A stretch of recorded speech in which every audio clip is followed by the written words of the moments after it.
Oh, here we go.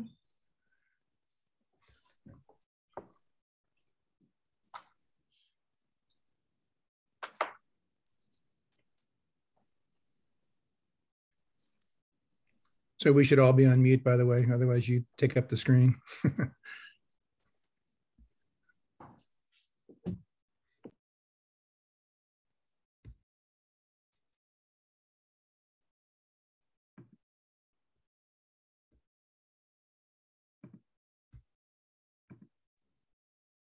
Steve, we're seeing you're welcome for something else as well.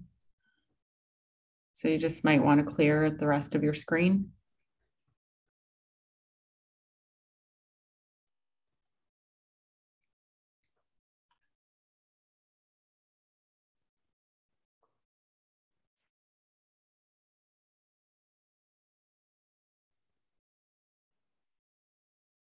You should go into slideshow.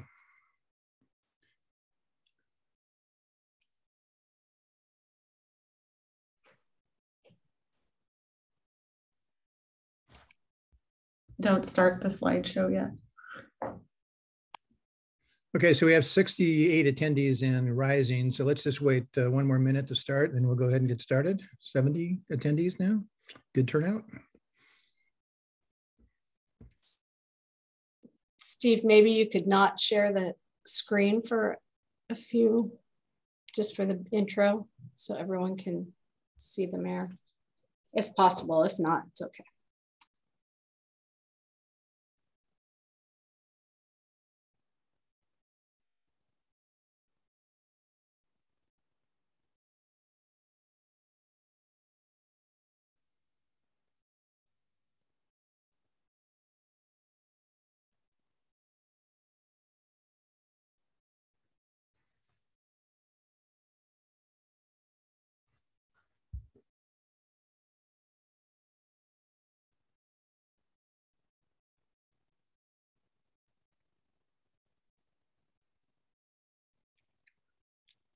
Steve, you want to close that out for just a second? Stop screen sharing, and then in maybe 30 seconds, I'll get the thing started.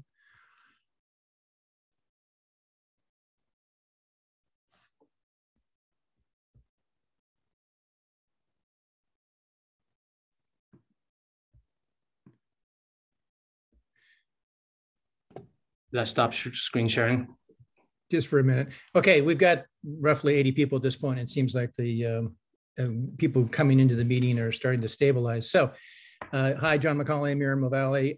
First, let me, with pleasure, welcome you to the first community meeting on affordable housing with EAH as we pursue the One Hamilton project. So the city has been exploring the idea of affordable housing, low-income housing for a number of years now, and we've learned a lot along the way. And we've now progressed to a possible feasible project at One Hamilton, but we have no specific plans, and there's just a lot more work to do. There's lots of questions, totally appropriate questions, and the reality of it is that they're all above the pay grade of the employees of the city. The city doesn't have a department that builds projects, you know, but EAH, our partner, is the one that's going to take the ball and move things forward. They're going to determine what's feasible, what's possible, what's appropriate, et cetera. And we'll all go down this journey together. Anybody who has remodeled knows that when you remodel, you have to deal with physical constraints, economic constraints, choices about what the most attractive outcome is going to be. All that's hard work, and all of us who've remodeled know that. And that's what EAH is going to do in this much bigger remodel for the whole city, listening to everybody, everything the city has to say. So, I mean by the public. So there's been lots of appropriate questions from the public, ones we couldn't answer before, like, you know, how many stories are going to be, and what's going to, you know, how's the parking going to work, and how much parking is there going to be, and what's the street going to look like, all that stuff. No answers not known before we actually get kicked off from a concept to the beginnings of a project. And that's where we are now. That's where we are now. You know, there have been a lot of great questions from the public, very appropriate. And frankly, there's been some, you know, inaccuracies that have been floating around the rumor mill. I talked to somebody earlier today who was shocked to understand it's all low income, didn't know that, but that's okay. For now, we move forward from concept to design, the detailed work, and that's what's beginning at this point. So EAH kind of help us move from location to concept to project, all with significant impact from the neighborhood who's most affected and from the city broadly. So with that, I'm very excited to have this thing kick off. And those are my comments. Thank you, Mayor McCauley, and thank you everyone for being here this evening. Before we start the program for this evening, we want to start with a little bit of housekeeping. So we're going to run through just a few Zoom functions.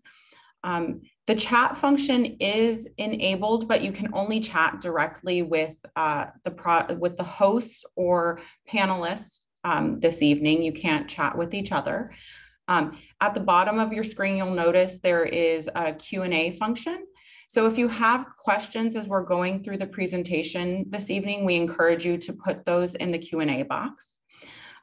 We've enabled what's called upvoting. So if there's a question that you see in that Q&A box that you really want to hear an answer to, like that, and it will move up the list for questions.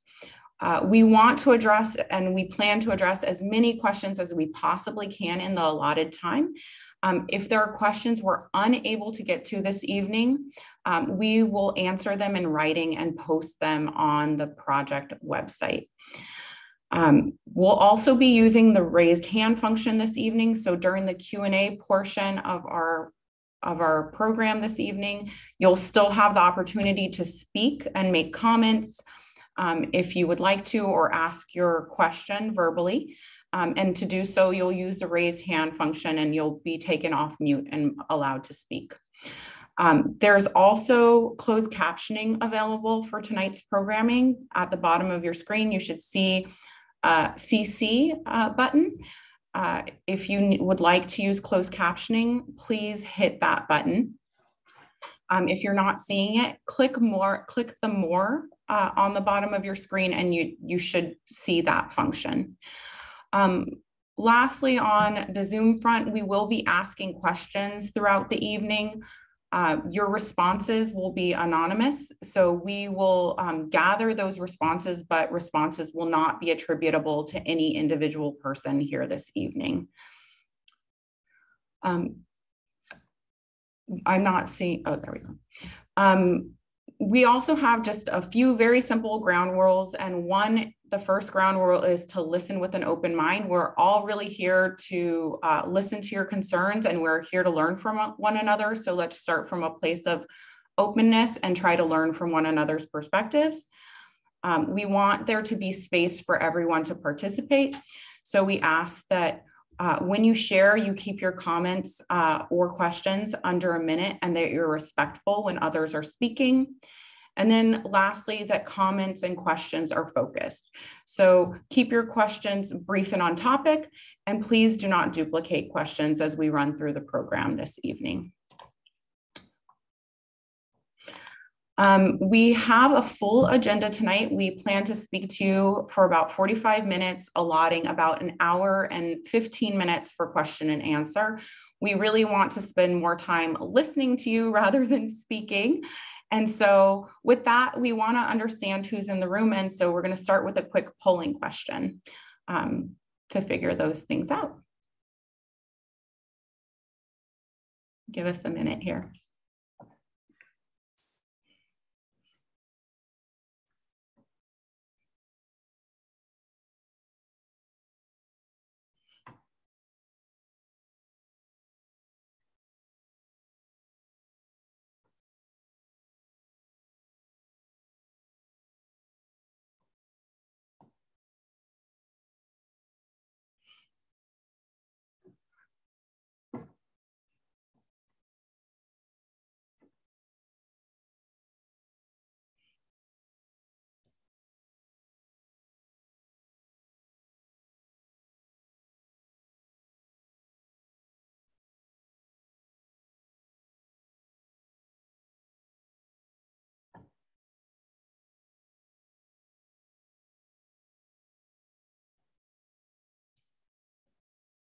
All right, where are we on responses?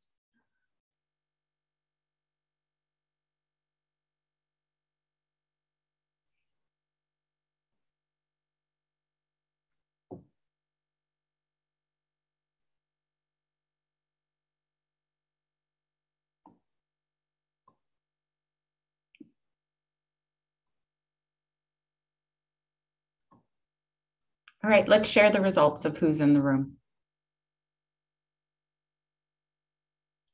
Thank you everyone for participating there. I really appreciate that. Now we're going to take some time and we're going to introduce the project team here, and we're going to start with Patrick from the City of Mill Valley.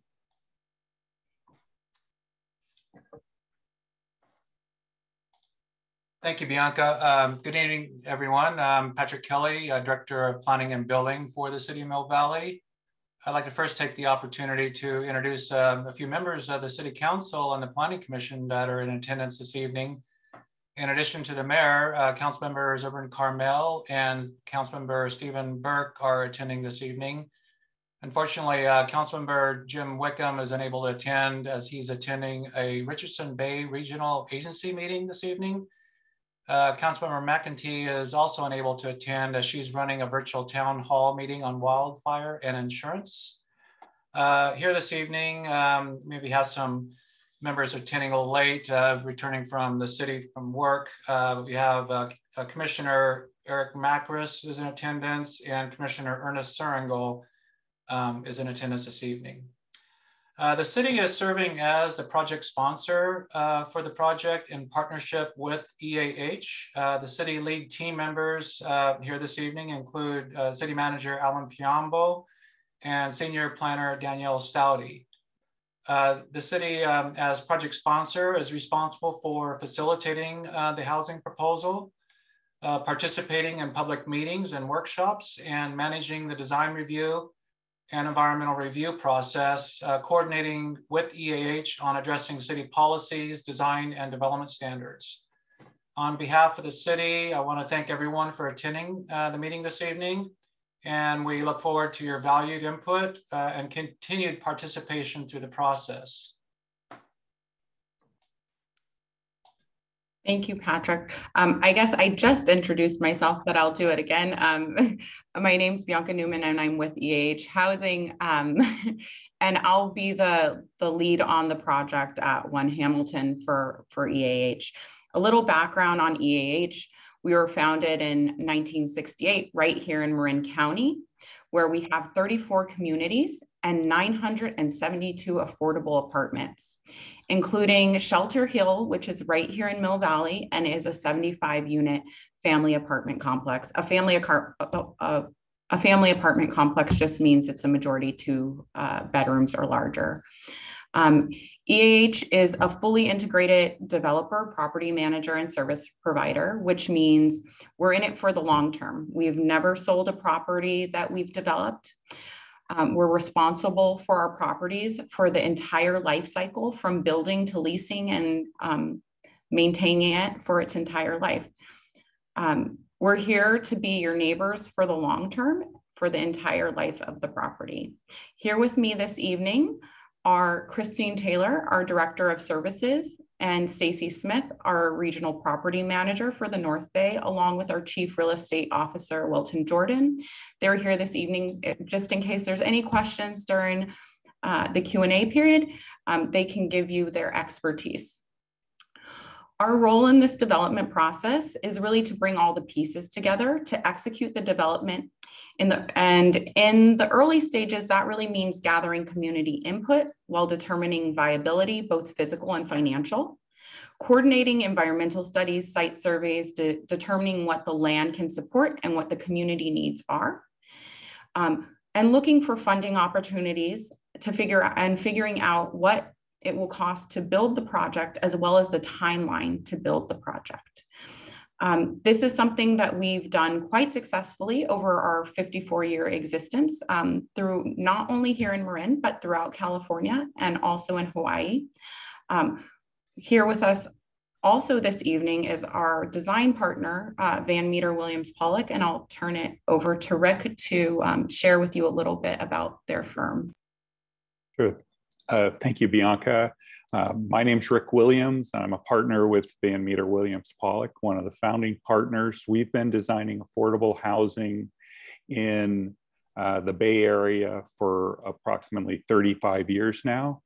I'm a resident of San Rafael currently and have been in Marin for about 60 years. So a good good amount of time, seen a lot of changes over that period.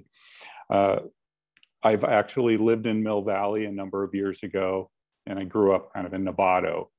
We've designed a number of affordable housing developments in Marin County. You may be familiar with a couple of them. Warner Creek in Novato is a housing development on Diablo Avenue. Fairfax Victory Village got a lot of press in the last few years and opened up about 2 years ago in Fairfax. And we're about to start construction on the Vivillon Whistle Stop development in downtown San Rafael, which is a few blocks from my home. So I do things in my backyard. We're really looking forward to listening tonight to the community. We do a lot of urban design work where we're working with community visioning. And so we're going to take this opportunity to outline some of the existing conditions tonight and some of our initial thoughts, but we really wanted to focus on listening today and hear from you. And then we will work together with the city, the community, and EAH to develop a design that achieves as many of the goals of all three groups as we possibly can. So I'm looking forward to working with everyone and listening to your comments tonight. Thanks.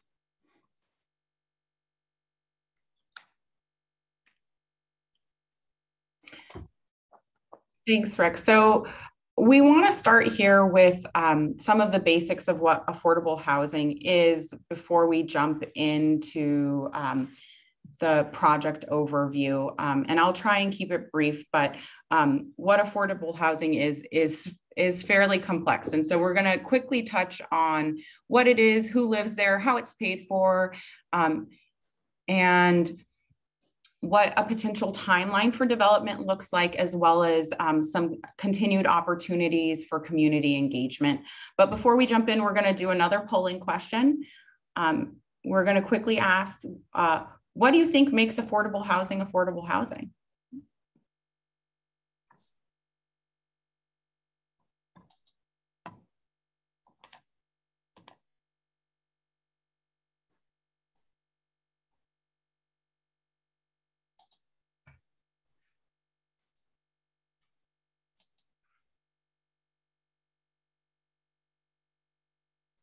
All right, where are we on responses? Bianca, we have about 80% participation right now. All right. Going once, going twice, let's share those results. All right, well, a vast majority of you got it right. It's all of the above, you're correct. So what is affordable housing? Generally, when we talk about affordable housing, we're referring to tax credit finance properties, which is deed restricted housing for households at or below 80% of AMI, which really means that the government determines what rents we can charge, the incomes of those individuals that can live within the property, and the location of that affordable housing. And when we talk about location, it really has to do with the amenities available surrounding the property. So we need to build near schools, parks, grocery stores, drugstores, and public transportation. But affordable housing is more than its restrictions. It's really housing that's built to the highest standards for safety and environmental impact. It really houses a lot of the values that we have. Affordable housing is more than a roof. It works to really set people up for future success. At Housing, our affordable complexes offer a plethora of services, including financial literacy, tax preparation assistance, translation services, summer programs for youth, after school homework help, and training through our on-site computer learning centers, as well as technology lounges. And we do provide Wi-Fi to our households. Affordable housing really provides stability. It allows people to move forward and move from survival to thriving. It opens the doors for households to save and plan for the future. So who lives in affordable housing? If you look at the income chart above, you'll see that the range of household incomes is quite broad. For a single person household at 30% of AMI, we're talking about $38,370 a year. That's about $18.50 per hour for someone working full time. That's over the minimum wage for California, which is $15 an hour. Ranging all the way up to a 4-person household at 80% of AMI, where a household is earning $146,160 a year. To put that in the context of Mill Valley, in Mill Valley, the average rent for a 2-bedroom apartment is about $3,600. And to afford that, you would need to have a household income of about $129,000 a year. The median income in Mill Valley is $164,000 a year, and the median home price is $1.6 million a year. With that in mind, and now seeing what the rent and income ranges are, do you know someone who needs affordable housing or qualifies for affordable housing?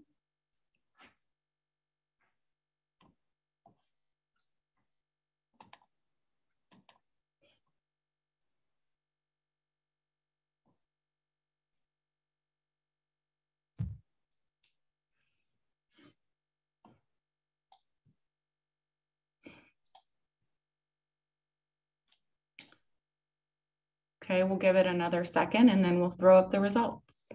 Going once, going twice.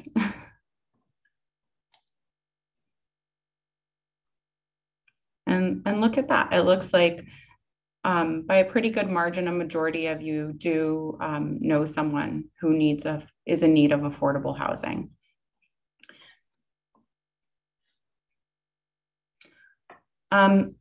So now that we understand what it is and who lives there, let's talk about how it's actually paid for. So based on your registration, it appears that a vast majority of you in attendance here this evening are homeowners. So you understand the concept of debt and equity, which are your bank loan and your down payment, and your equity grows over time as you pay down your loan and your property value increases. Market rate developers that are building apartment buildings operate in kind of that same space. They also have debt and equity. Usually it's somewhere split between 30-70 or 40-60, but their debt is also in the form of bank loans, but their equity comes from investors. And so for a market rate developer, the goal is to maximize rents and to operate as inexpensively as possible to increase the overall profitability of the property in order to return to their equity investors.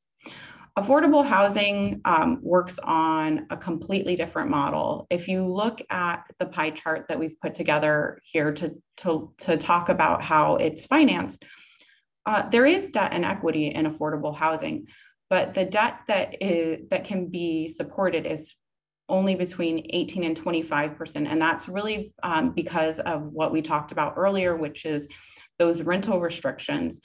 And we don't,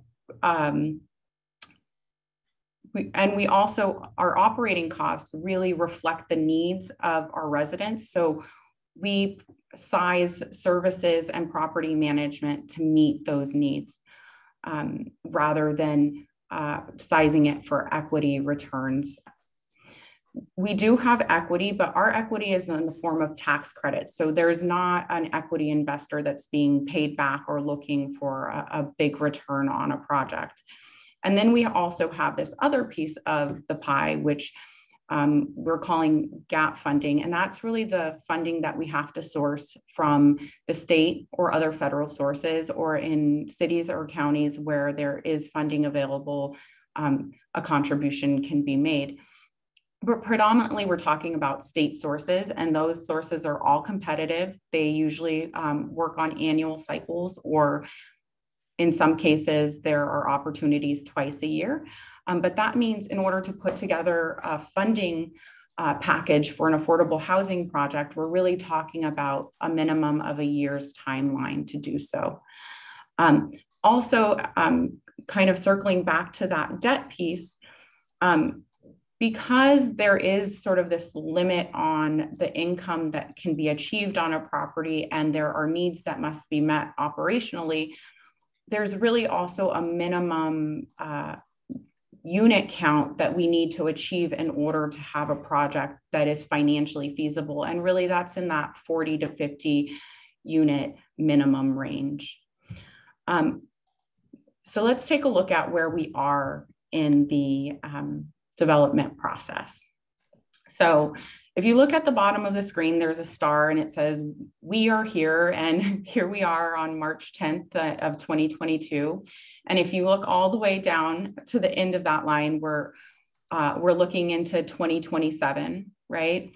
And as we look up, you can see we're in this feasibility period. And we're really, that's where we are right now. We're figuring out what can be built, whether it's financially feasible. And while we're doing that, we're gathering community input. I'll also point you to the bottom of the screen where there's a black bar showing parking and restroom replacement. And we understand that there's a use on the potential affordable housing site. And those uses have to be replaced because that's a real community need. And that is being looked at in parallel by the city. And really the hope is, or the plan is, that the parking and restrooms will be completed prior to there being any construction of an affordable housing development on this site. But really we're looking at a pretty long timeline till we actually are at a place where there is a feasible development. So how can you stay involved? Well, we're going to have some additional community meetings. We haven't quite calendared the next meeting yet, but we're anticipating either the last week in April or the first week in May. And that will be an initial concept meeting. And so at that meeting, we'll really be talking more specifically about the housing at the One Hamilton site specifically. And so we'll be gathering your input on that. And then we'll come back to you in June and we'll present a few concepts based on that feedback that we get from you. And that will sort of be an iterative process. So those meetings 2 and 3, we'll probably have a couple of those before we actually get to a design that we're going to submit for entitlements, should we, prove to have a feasible project here. So with that, I'm going to turn it over to Rick, who's going to walk you through the project overview. Thanks a lot, Bianca. Really excited to get started on this. Pretty familiar with the site. I looked back through some photographs, and my 4-year-old son's first soccer practice was on this. It was at Hockey Park. He's now graduated college, and I've been caught refereeing for the last 20 plus years. So I'm pretty familiar with the soccer fields, Hockey Park, and all of the other goings on that occur around here. But this is really a fantastic site for affordable housing. For the same reasons that everybody that lives in the neighborhood loves to live there. It's really a fantastic location. It has beautiful views. It's close to shopping and services with both Safeway and Whole Foods. Walking distance to schools is really important, and being close to a middle school and even TAM High School is really fantastic. And the recreation and community center, all of everything that it has to offer is really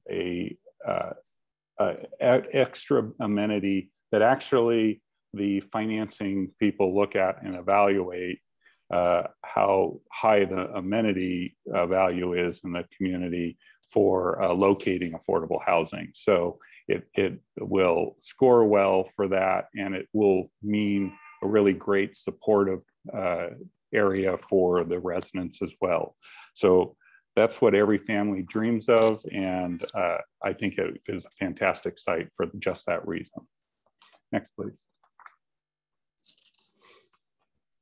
And as you get closer into the site, it is just as beautiful. It is a challenging site. It has wonderful views from it, and it will also be very visible from the fields, from the park, from the surrounding neighborhood. There will be some views of it. It has a steep slope, so there are views from above that we also want to be very sensitive to the views to the neighbors from the neighborhood. The PG&E substation, maintenance, access, and parking area might provide a potential for additional parking to be located there. And we'll talk about parking in a few minutes. The circulation through the neighborhood is important to evaluate. And as Hamilton is a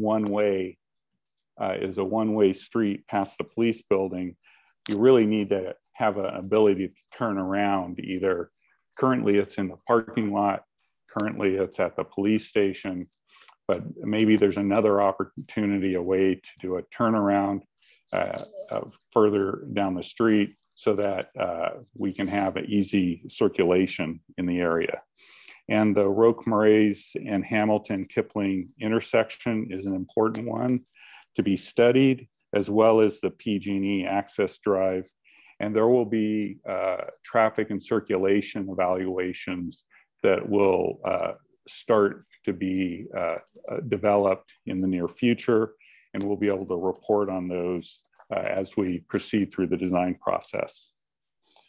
And once we start developing the building program, that will help with the preliminary studies, so we understand, again, feasibility around traffic circulation and parking and other aspects of the facility.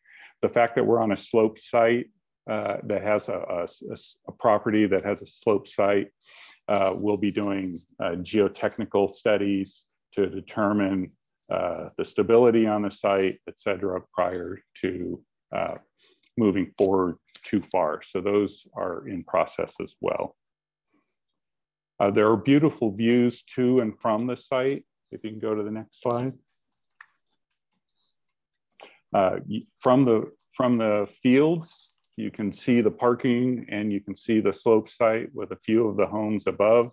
There are a number of larger trees on the site, and as well as trees behind the parking lot and in front by the restroom area. And there are also a number of trees along Hamilton. There are a number of crossings at Hamilton on each side of kind of the bend in the road, which are a little challenging from a visual sight standpoint. And we know that having kids walk across the street is also a challenge. So at this particular location, there's a number of crosswalks to access the parking and the restrooms. Next, please. Just a couple of other pictures. I've been visiting for the last 6 months occasionally, watching parents pick up their kids from school. They walk across the park and get picked up at the parking lot, et cetera. So you'll see kind of the view from across the way from near the PG&E parking area and the children's play area. You see the site and you can notice the slope there very well. And if you're up on Roque-Maraise from up above, you can look down and see the site. So looking down on a potential building needs to be considered, as well as the views to Mount Tam, et cetera, that are cherished by everyone.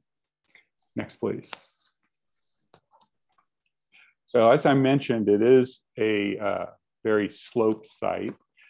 There's a flat area for the parking, in the parking, and then it proceeds up to up to the street above, but it isn't consistent all the way across. You can notice that when you're close to the Hamilton, Kipling, Rosemary intersection, it goes down to almost 0 to 15 feet to about 45 feet where the parking starts, and up to above 60 feet closer towards the fire station side of the slope.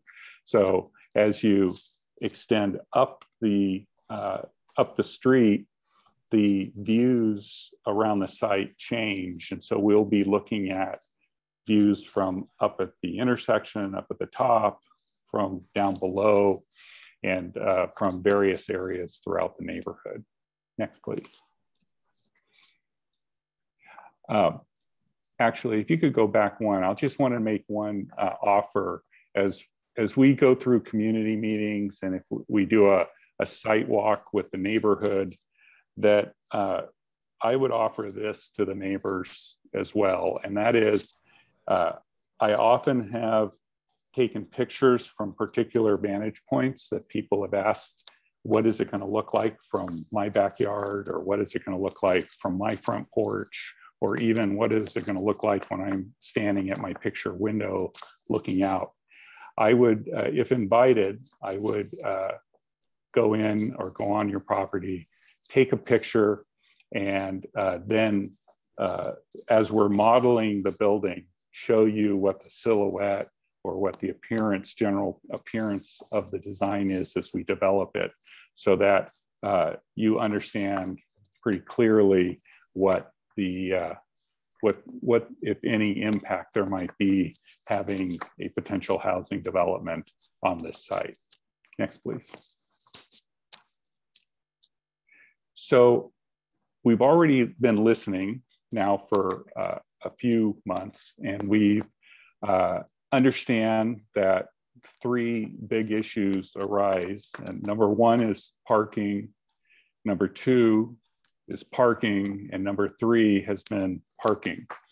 And so we decided that we would start to study the issue of finding potential parking opportunity locations around the site, and have been having discussions with the city, with the fire department and police department, and with PG&E. We've had a meeting as well, and we've walked the site and started to evaluate our ability to replace the parking that is currently on the existing parking lot and possibly expand the parking as well as looking to see how we might provide a roundabout or turnaround over near the police driveway, so that we could have people that use the parking, drive up to the street, not have to do a U-turn in the street, and be able to turn around in a safe way. And so we're looking at the feasibility of a roundabout as well. Next, please.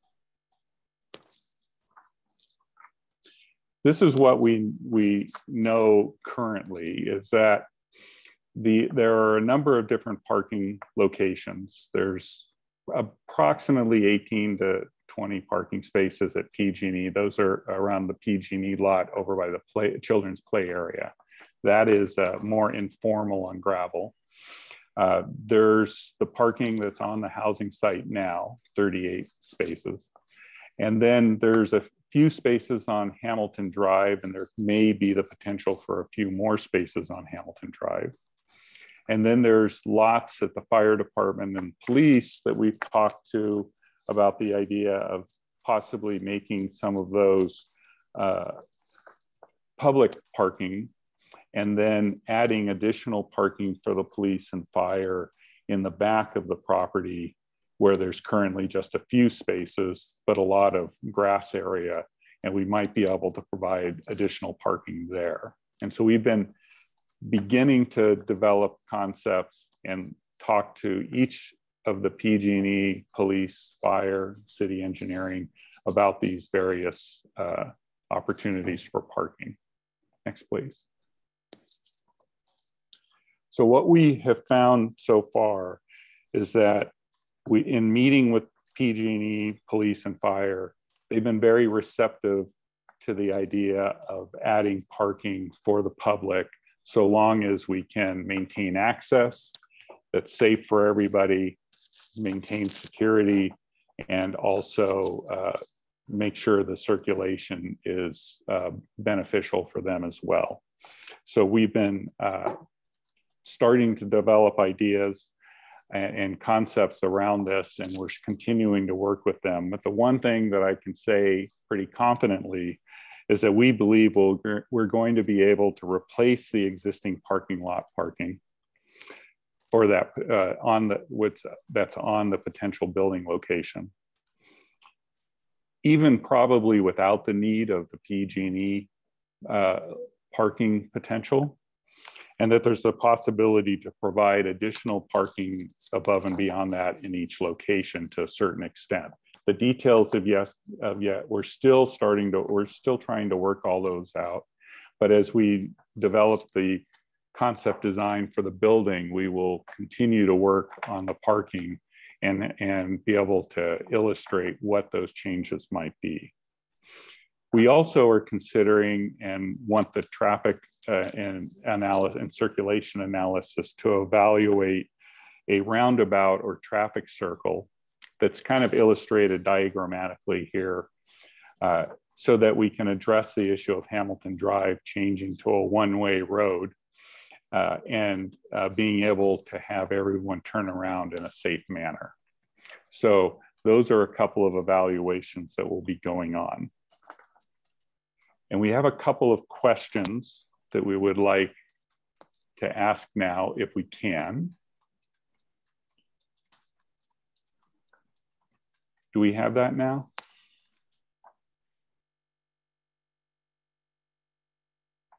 So the first one is on parking. And if you could, which of the potential parking areas best serves hockey park visitors? And you get a single choice, including the bottom one.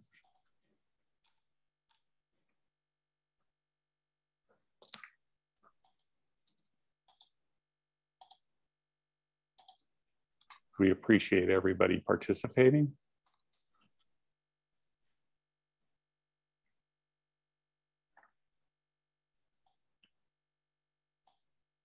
How are we doing? Do you want to remind people where the lot 1 is and lot 2 is? Sure. You can't take off the no, but maybe question. You could just describe it. Sure. So lots 1 and 3 are the police and fire lots. So lot 3 is on the side with the fire station, and the other one is on the police side. So those are the 2 lots we're talking about. And then the third is on street, which is right in front of the police and fire station. There are about 11 spaces currently, and we think we could get 5, 6, 7 more. And then there's the PG&E lot.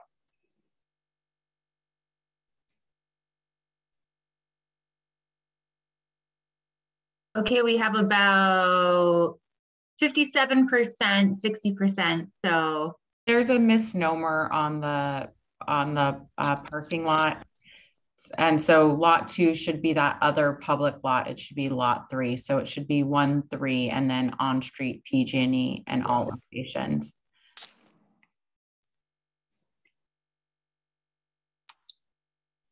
Okay. So the second bullet should be lot 3. Lot 3.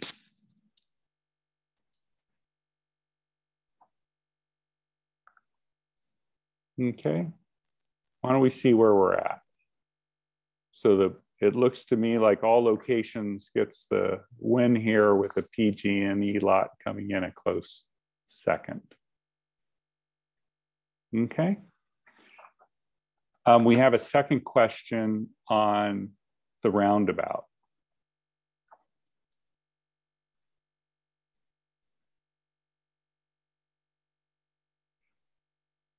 So some of you might be familiar with the traffic circles or roundabouts. There's been a number of them suggested in the community and in other surrounding communities.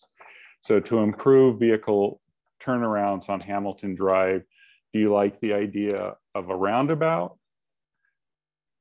Or do you think we should use one of the parking areas, such as the police parking lot, to be the turning into that, driving around that in a circle and coming back out onto the street for circulation?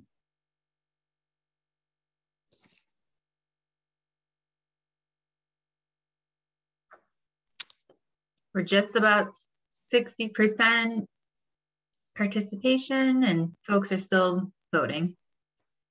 Super.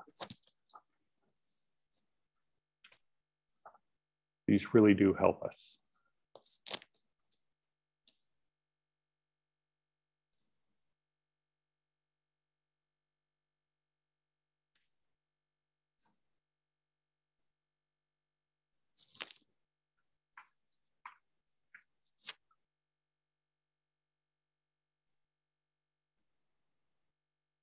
Okay, should we take it from there? 1, 2, 3. Yes, so generally speaking, there's about 74% of the folks that think we should look seriously at a turnaround or a roundabout to provide the circulation at that location, or possibly another location. Somebody brought up another idea for a location as well. So we'll look into that as well. Okay, thanks a lot. I appreciate that. So we are pretty confident that we'll be able to address the parking issue, provide additional parking, and hopefully improve the circulation as well in this area, while we also are going to be studying how circulation and traffic impacts the surrounding neighborhood.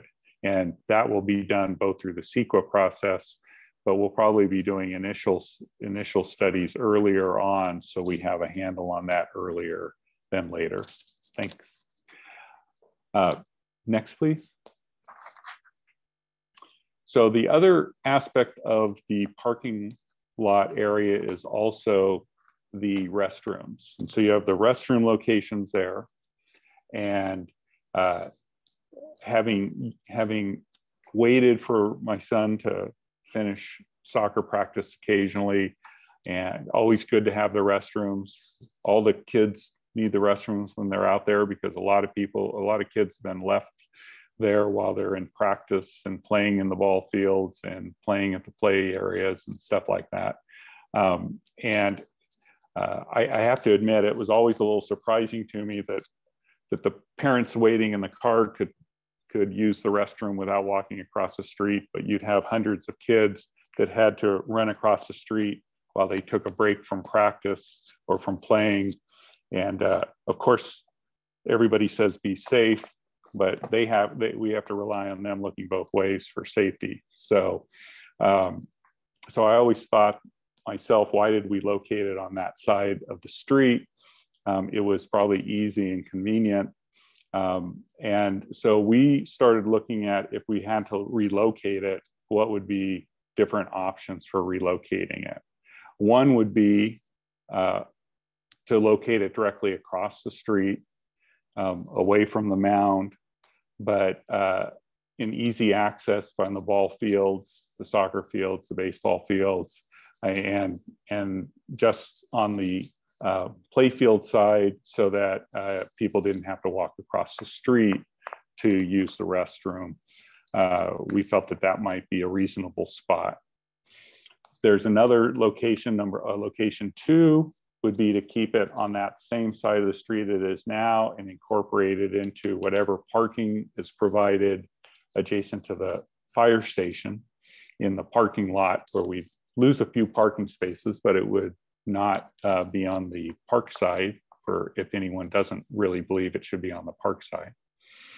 And then other locations, if we chose, It could be over by the children's play area, be convenient for the little kids and others, as well as potentially on the other side by the PG&E parking area, if that's expanded and that has trails and walks to it as well and wouldn't impact the park.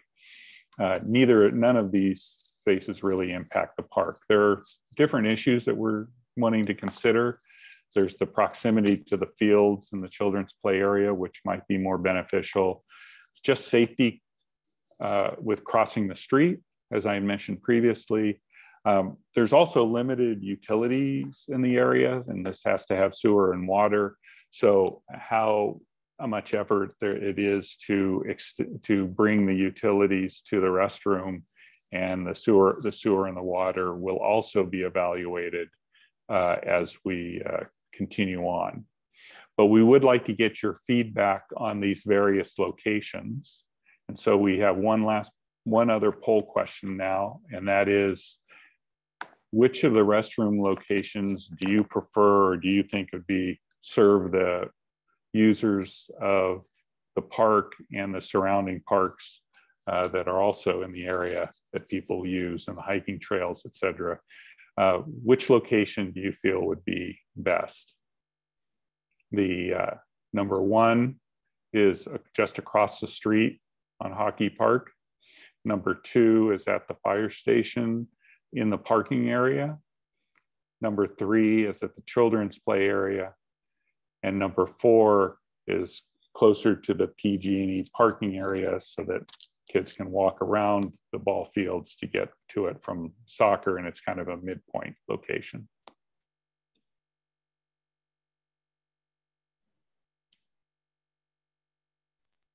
We have about half the folks and it's climbing, so I'd give it another 10 seconds or so. Sure. Some people have to flip the coin.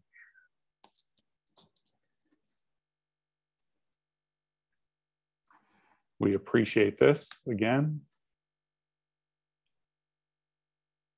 And I also just want to say, I appreciate the fact that I've been able to walk the site with the police chief, the fire chief, their support, their assistance, and PG&E was willing to sit down and talk with us soon. And all of them have been very helpful and very positive towards trying to help address this community benefit for providing parking in the area.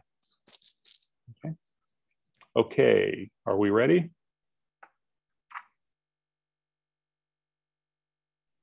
Okay, so location 1 and 2 are in location 4, and location 4 is actually right up there as one that they feel would be beneficial for folks and be a preference. So we'll continue to evaluate these, and as we do, we will remember to update you as we are proceeding with an evaluation for each of these locations. So that's much appreciated. Thank you much. So I have just a few more slides and want to start talking about the site in a little bit more specifics. And we're still in listening mode tonight. So I want to listen to, we've listened with prior sessions at the council, et cetera, but what we really want to do is listen to you one more time before we really start the building design process. So this is the overall site. We understand that it slopes. We've discussed that before. We really feel that the general building location should be focused on the parking lot area. It's flat. It's going to, it's away from homes the most. We feel that that's probably the location which makes the most sense. We're open to others. Some folks have brought up the idea of having the building step up the hill. And so, as I mentioned before, we're doing geotech reports, geotechnical evaluations of the hillside and the whole site for foundation design, building stability, et cetera, as well as stability of the sloped site. And so we will be getting information on that in the near future and intend to have that as part of the design process as well. But that may influence which direction we need to go on a general building location. Next, please. Oh, I'll just mention real quick, there's the red line that cuts through is a section line just to show where we're cutting a section in the next two diagrams through the site to illustrate the slope, similar to the earlier slide, but just as a direct section. Thanks. So this is basically illustrating that section. And this illustrates the primary building zone being down at the existing parking lot. There's some trees down around the restroom, the existing restroom building. There'd be a setback from Hamilton Drive. And then probably we could cut into the hillside a small about with the garage area and the parking area. But we'll be studying that as we gather more information. So that is generally the direction that we think will have the least impact on views, appearance, and it'll probably be a little bit more cost effective to focus on the flat building site. But we're open to looking at the building, stepping the building as an idea. Next, please.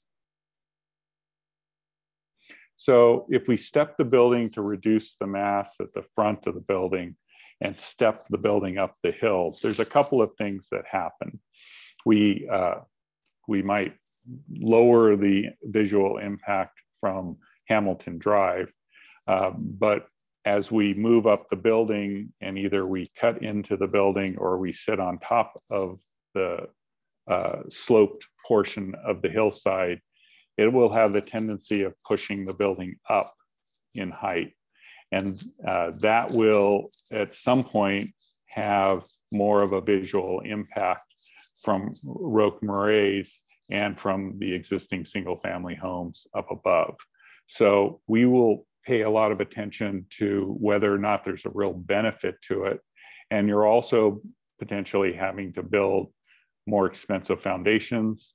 And also there's going to be more uninhabitable area in the on the bottom of the step back of the building. So it's a little less efficient, but we will be listening to additional community feedback, and we'll be looking at options at both of those so long as we get the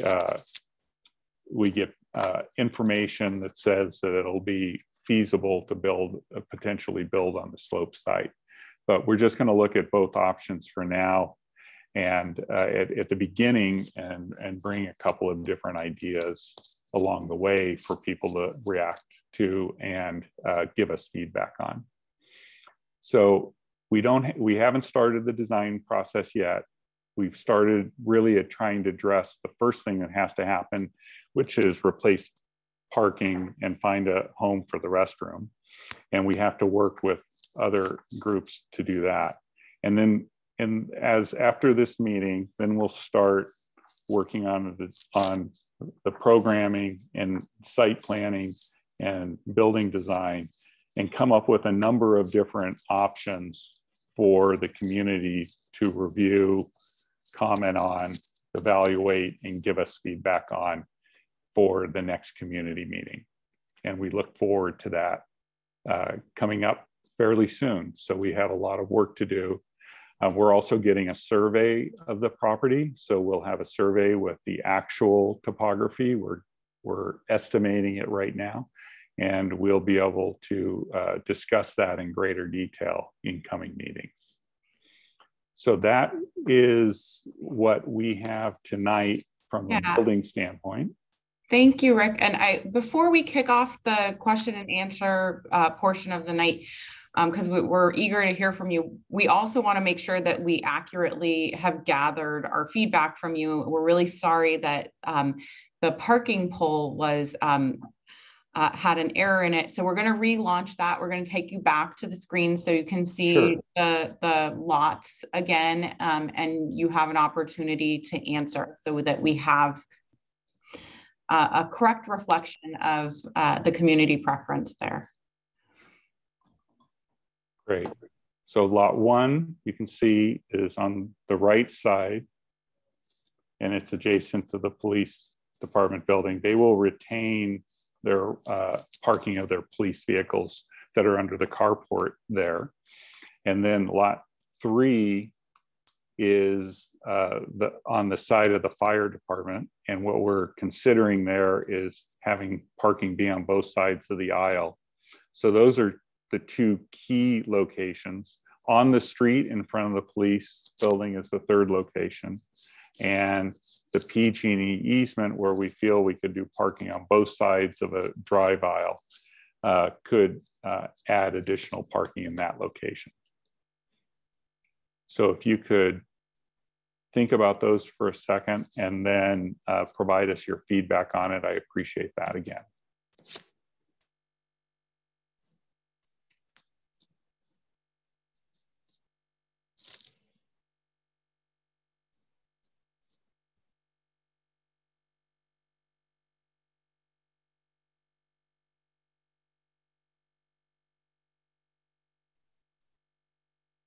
The answers are still coming in, so. Great. We'll give them a minute. This is an important one. Yes.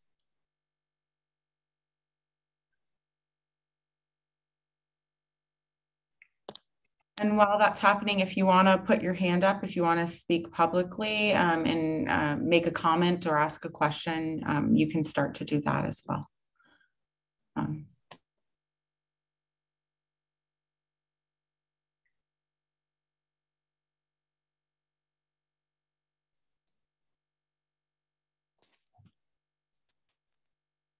Okay, it's been a couple seconds without a new answer, so I will end the poll.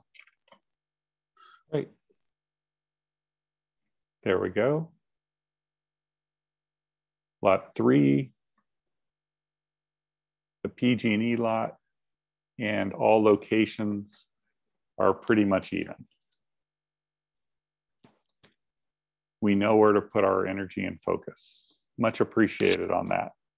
Thank you, everybody. And we look forward to seeing you at the next community meeting as well as listening to your comments and questions. And we'll do the best to answer any you have on this information. Thank you. Bianca?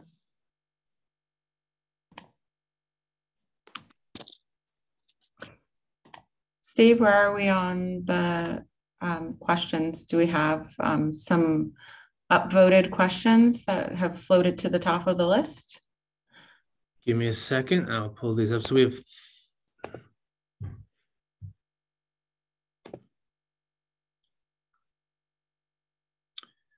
we do. The first question has, let's see, some 4 likes from Stephen Forjak. Is this project already approved and moving forward without any vote from the voters?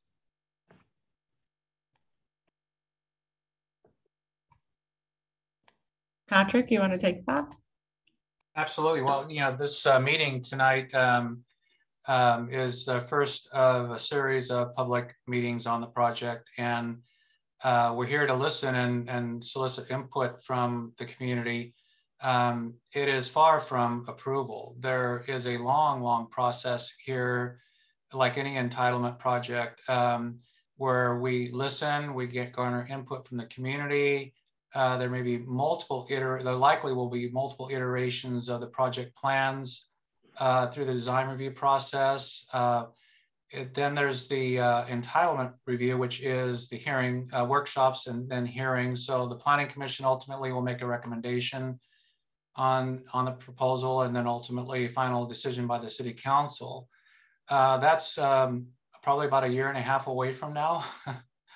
As far as the final step. But this is the first, again, of a series of meetings. We will be meeting with neighbors, having breakout meetings with various interest groups in the community to help flesh out, you know, what may work best for the site in terms of site design. And then we will begin. I know there were a number of questions about, well, what happens to Hamilton Drive? What about site conditions with geotechnical concerns and other environmental concerns? So when there is once the project plans come together and there's a complete project description, then the city will initiate, environmental review, our CEQA document, California Environmental Quality Act, to examine traffic, air quality, noise, geotechnical, biological, all the various technical studies will be conducted as part of the environmental review process. So I hope that answered the questions about design. We are far from a project to launch CEQA. Again, we're here to listen and get your feedback that will help influence the project design. Great, thank you. And I do see that some attendees, 4 or 5 attendees have raised their hand. We'll go back and forth between these, the written questions and the attendees who want to speak. So let's do a couple more written questions and then we'll call on some attendees to talk. Another question, why has the area that's already dense in population, including low-income housing, been selected as opposed to other locations?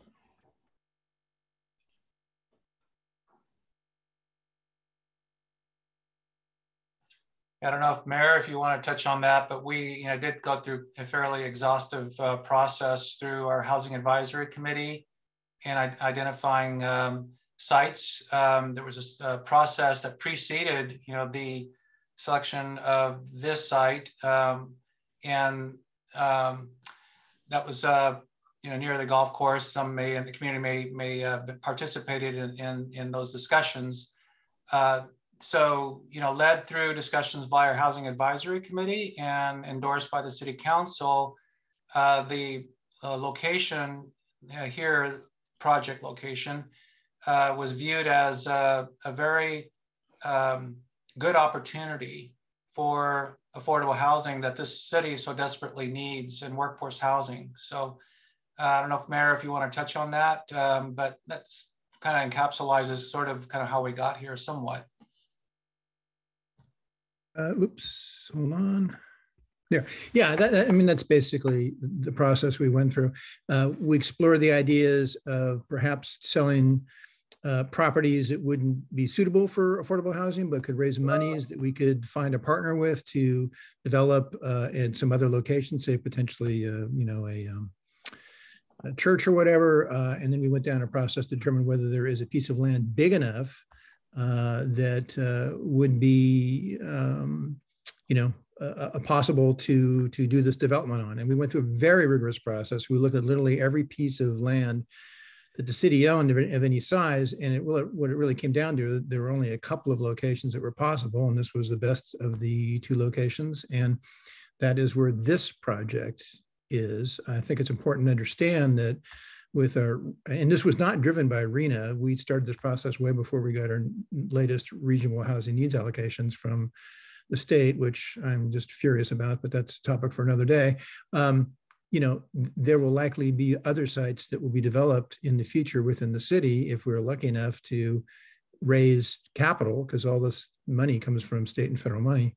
But this was the site that worked best, and you got to pick one to start. And this is the one that was voted on by council and by the Housing Advisory Committee, et cetera. And that's where we are. And then to further that last point, someone asked about whether the population is going to vote on this project.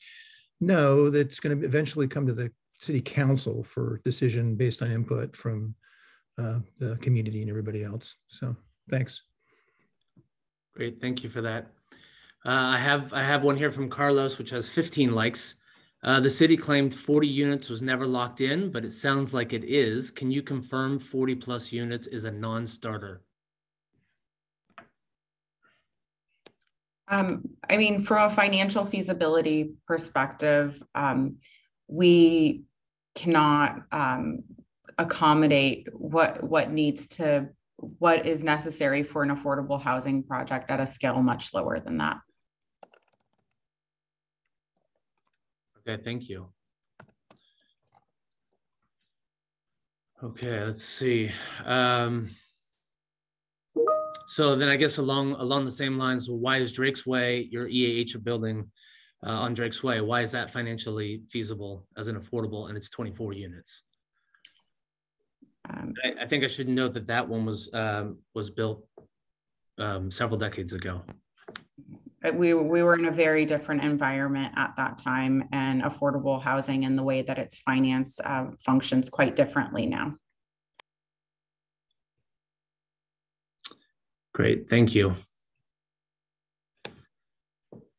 Okay, let's switch to some attendees. So I see Carol Price has raised your hand. What I'm going to do is I'm going to send you a prompt to unmute yourself, and then you can unmute yourself. You can ask your question directly, and then after you're done speaking, you'll be back. Put it back on mute.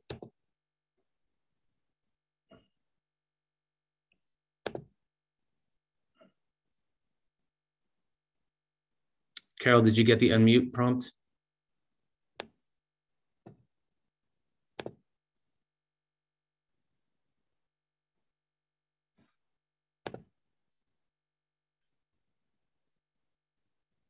I'm not seeing.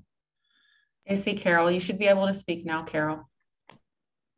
I was wondering if the project would consider using 20 units instead of 40 units. Okay, thank you.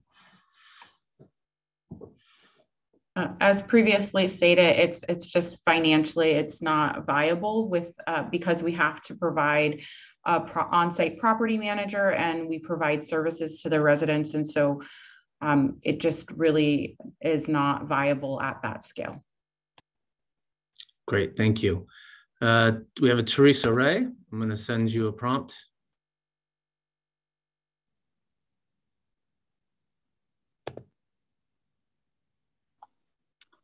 Hi, I don't have a question. I just have a comment. And that is, thank you for taking on the replacement of the parking early on and making sure that that can be solved, and taking us in a stepwise basis through these early design concepts and phases. I think it'll be very helpful. Thank you. Wonderful, thank you. Okay, next we have Charles Ziegler, and then followed by Anita Scott. Charles. Okay, now ask. Hi, thanks for the meeting. I'm a resident in Mill Valley for many years, 30 years. I'm disappointed. I just want to comment before I ask a question. I'm very disappointed at the number of people at this meeting, because Mill Valley is a large city, fairly large city. And I feel if this is in a Zoom world, we don't get the same back and forth with the managers and the mayor and the EAH and the planners. And it's very, very biased. Like these, to me, there's another comment, and then I'll be over with this, but I'll ask a question. But the polls were not done by somebody over at UC Berkeley. They were like, you know, elementary, first, second grade polls. And it seems to me this is a substantial project that's going to affect the entire community and the area we live. And they could have spent a small amount of money and gone over to Berkeley and got an unbiased poll that reflects the sort of integrity and the sophistication and the wills of Mill Valley. It's very disappointing. And you guys spent so much time on polls with almost nobody here. What percentage of Mill Valley is on this meeting? But now let that go. But that's just for future. Try to elevate the importance of what's being discussed from my point of view. I've lived here for a long time, and to see how this is run is not great for me. Okay, my question is, not once in this meeting has anybody mentioned the water resources. And the fact is, there is no water. We're in a drought, and I moved here 30 years ago, and I called the Marin Municipal Water District, and you still can't get an answer. And I think of all what's being done here, if you look out 10 or 15 years and these projects are being built for 30 years or 40 years, there's nothing to address sustainability. And that's so important. And if we have to take, you know, if you guys are responsible for this project, then you have to be thinking about sustainability. And the other question I have, and you can answer it, I don't know if you have time to answer it now, is where does this, who owns EAH, and where's the money flow to build these? Is it state money? Is it taxpayer money? And is EAH a nonprofit organization?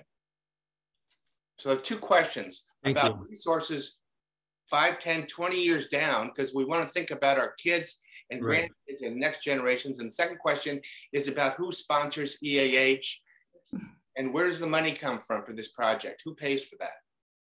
Great, thank you, Charles. Thank you. So the money for this project comes from the government. EAH is a nonprofit. And so I kind of walked you through that. So it comes from tax credits, which come from the federal government. And then there is some debt leveraged from banks with the limited amount of income that is generated from the property. It's just enough to cover that debt and the expenses of the property. And then we gather other sources from the state predominantly. And so it's government funded. As to the natural resources, Patrick, if you want to add to this, but I will say that affordable housing and actually just denser housing, each household tends to use a lot less water than single family homes. And so if we're really concerned about 20, 30 years in the future, we need to be looking at denser housing because that's how we're going to see less water use. That's how we're going to see fewer cars on the road because they're going to be closer to the amenities that they need. And I completely appreciate where you're coming from because I know that water is a precious resource.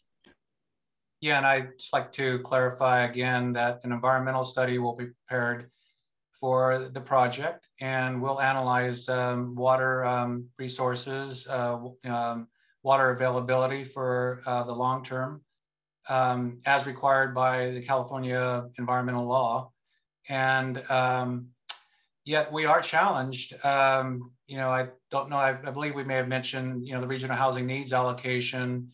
And as the mayor mentioned, this project was, you know, advanced. Actually, it implements general plan policy that was put in play several years ago.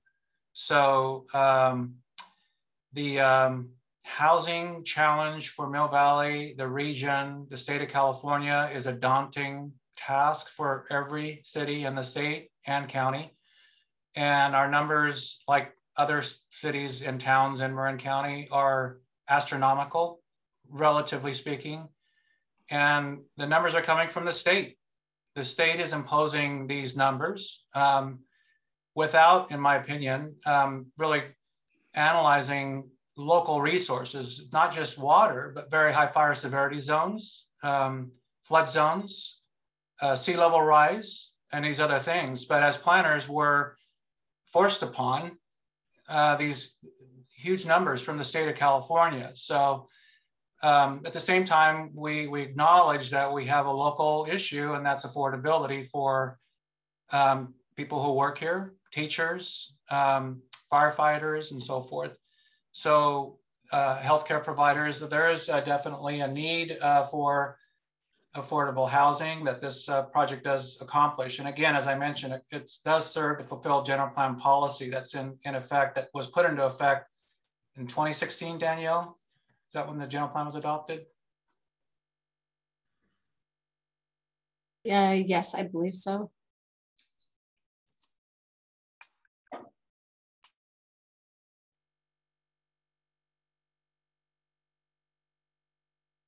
Patrick, yes, I believe so. Yes, that's correct. So I don't have anything else to add. Steve, do you want to? Great, thank you. Okay, well, I'm going to call on Anita. I see more people have raised their hand. I'm going to call on Anita to ask her question verbally, and then I'm going to switch back to the questions. We still have 83 open questions, but Anita will start.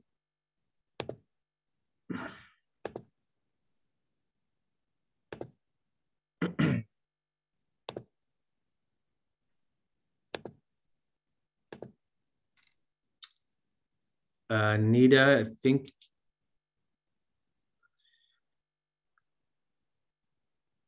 I don't see your hand raised anymore, Anita. If it is, if that didn't work, I apologize. Let's switch to reading questions. Anita, if you raise your hand again, we can go back and I'll call on you. I'll call on you next. Have you factored in, so this is a written question from David Weigand, and have you factored in the increased construction cost and the safety risk due to the fractured rock and slick and slide serpentine, which is soft rock, due to the Hamilton fault line that runs across the property? I'll just mention, as I said previously, this is Rick Williams.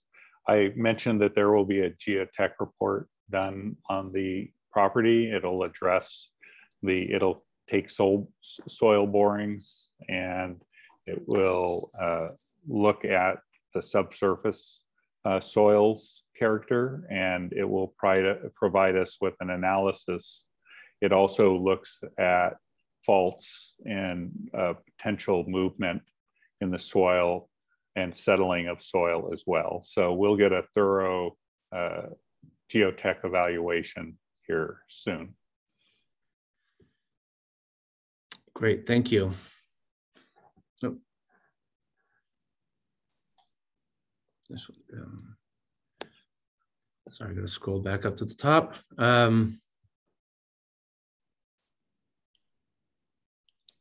Okay, so this is a poll question again. So the poll questions are built to garner desired responses for you.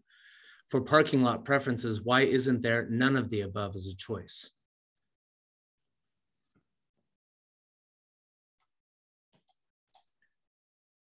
I'll just say that we heard that people wanted the parking to be replaced clearly by many people in earlier discussions. We felt that that needed to be addressed early on, and so we've begun studying it and wanted to get initial community feedback. We'll ask the similar question again as we continue the evaluation, and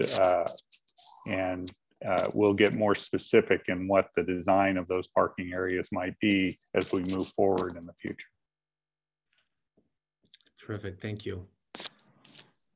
Okay, another written question here. How does the slope angle square with the city's consultant's analysis that building on more than 10% was not financially feasible?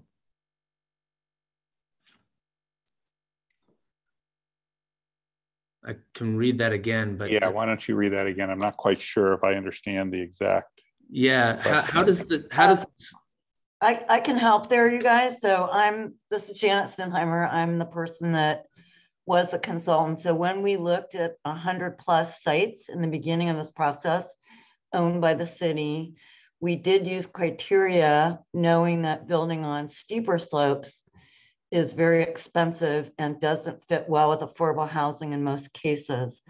And we sorted parcels, and whoever's asking this question may be familiar with that process.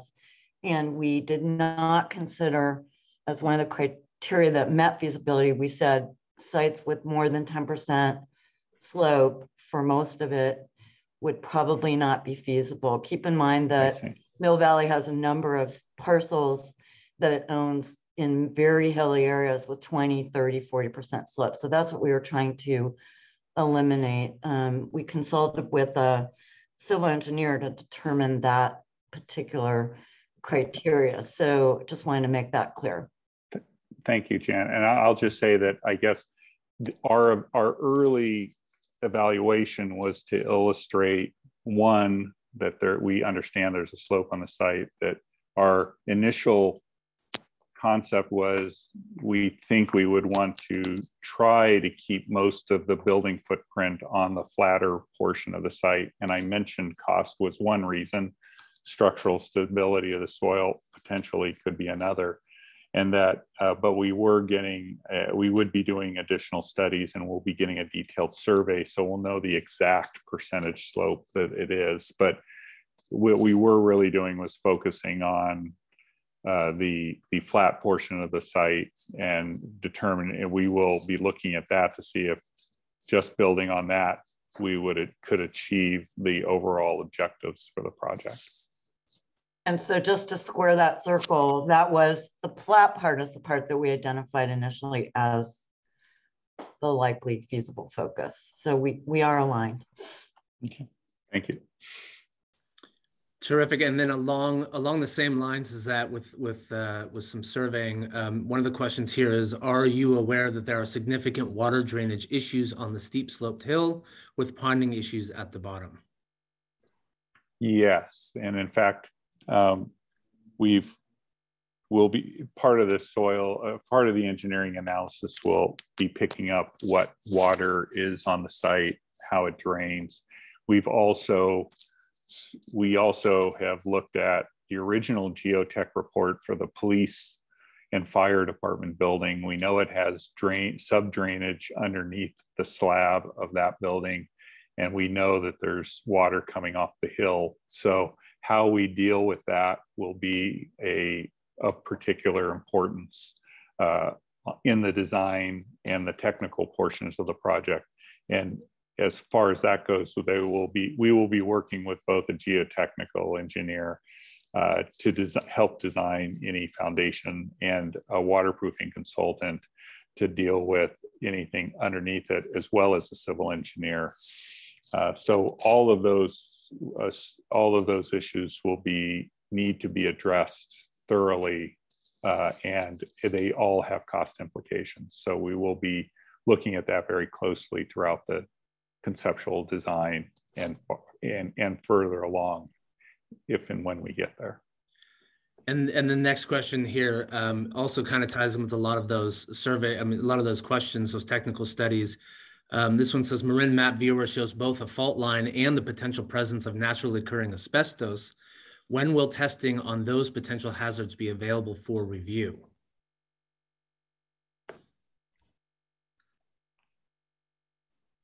I'm familiar with the serpentine rock and having asbestos on the site. I actually noted it because a little bit of it is at the surface. We have a lot of experience of having worked in environments on sites that have serpentine rock. We have a couple of major developments and that have a lot of air quality management that goes along with it. But that will be done in both the CEQA document, the geotech report, and any additional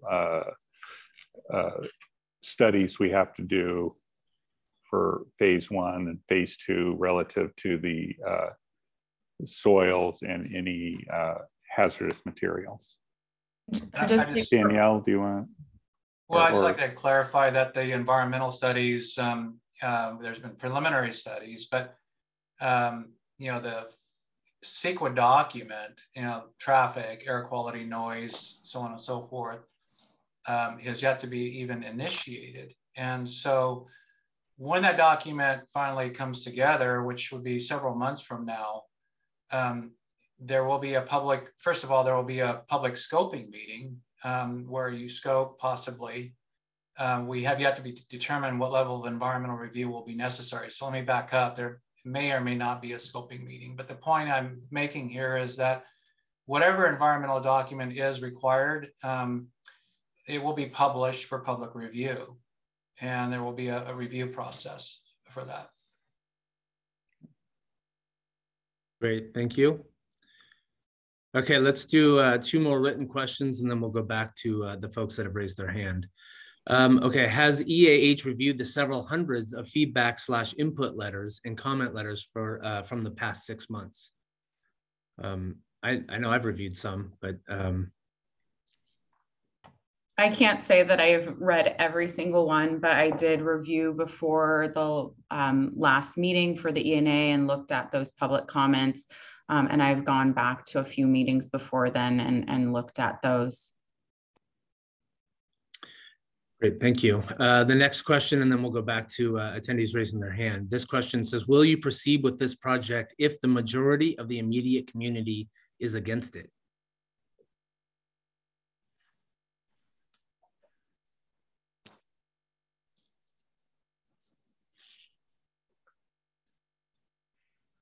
I'll take that one. John McCauley, Mayor.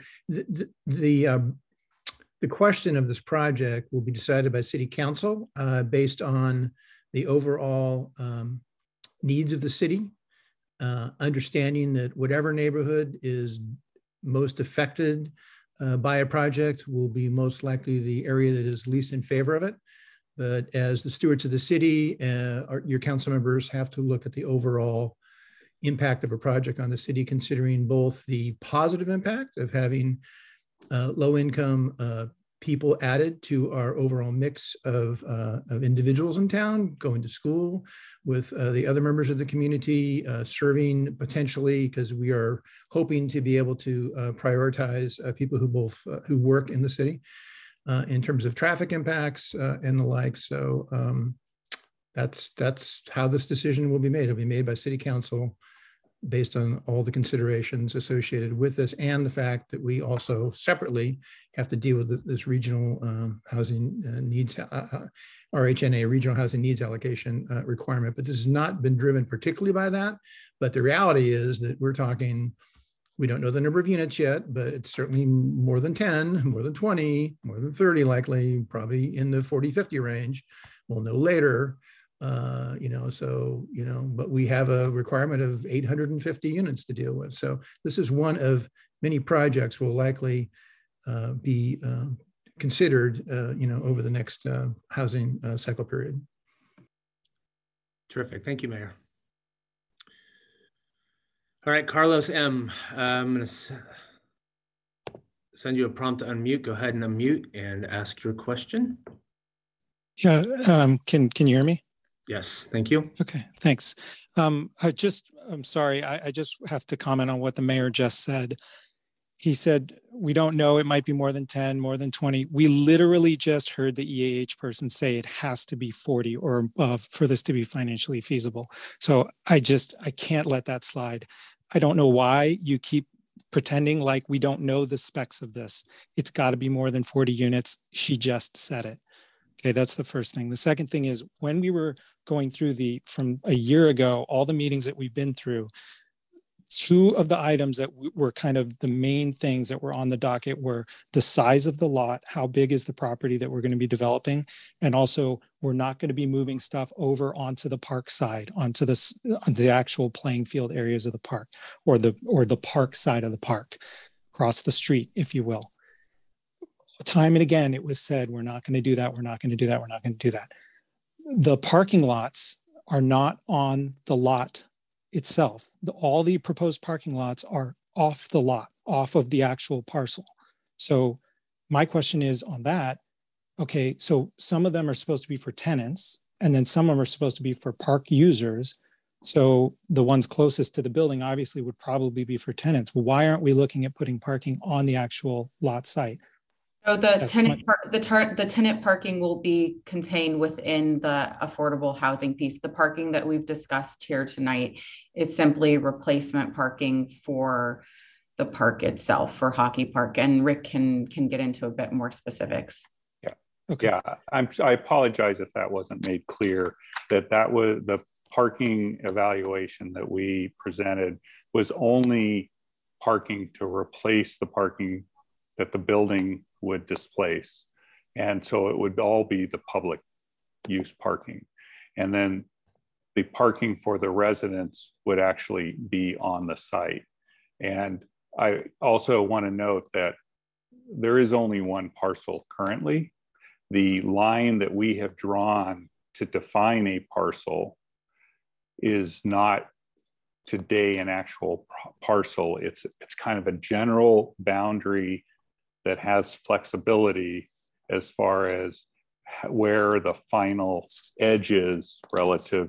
It usually goes along the street, the top of the road right away, et cetera.